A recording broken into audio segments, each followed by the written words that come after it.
Hi guys, good evening and welcome back once again to the EdWord. I'm your host Eddie, and in tonight's video I'll be giving you my spoiler-filled review for the latest sci-fi epic to grace the big screens, Dune Part 2. That's right, the sequel to the big blockbuster hit from a few years ago has come out earlier tonight. I just got back from a screening of it, very much enjoyed it. Before I get into all of that, of course, please be warned, this is a spoiler-filled review, so if you haven't seen Dune Part 2 and you plan to watch it this weekend at some point, you don't want to keep watching or listening to this video, as I will be discussing big spoilers, plot details, character stuff, all that jazz. That being said, you have been warned. Let's dive right back into it.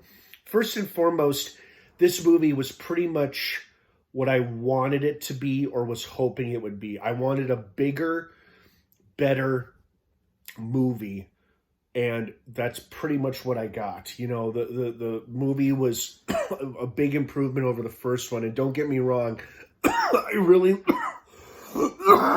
excuse me. I really liked the first one a lot. It was a massive improvement over that stink pile from 1984.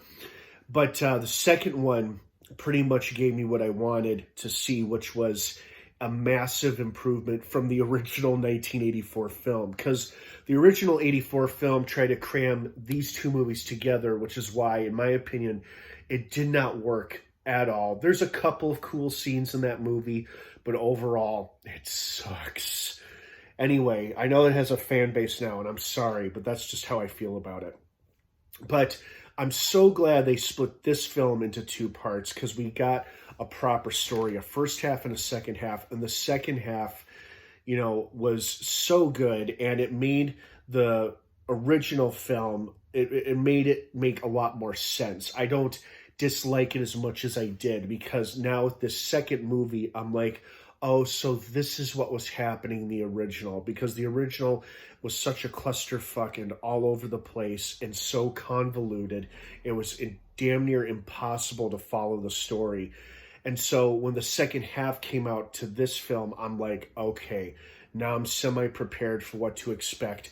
This movie actually makes sense, and it's actually good.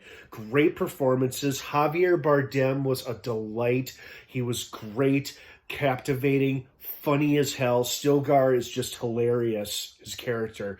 Everybody was great in their respective roles. Good guys, bad guys, the leads, the supporting characters. Everybody was great, but Javier Bardem really stood out to me because he was so damn unexpectedly funny, as was his character, because he was kind of a hard ass in the first film, but I really enjoyed him in this movie a lot.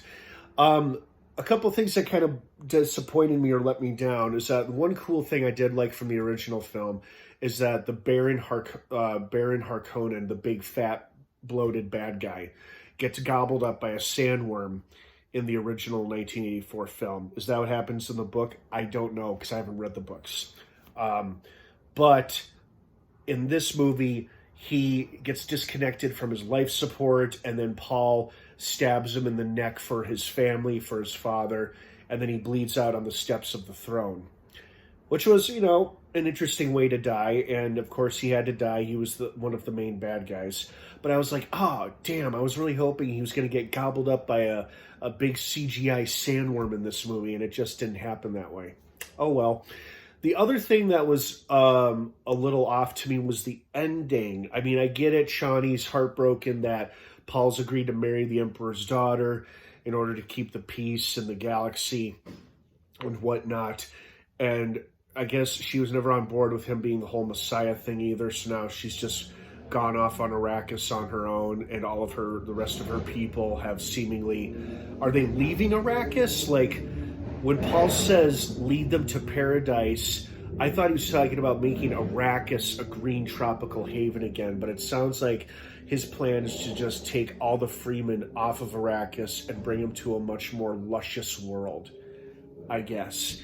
And if the Emperor surrendered to him, why are the other houses still opposed to him or opposing Paul if the Emperor already surrendered? Do they just not go along with the Emperor's actions?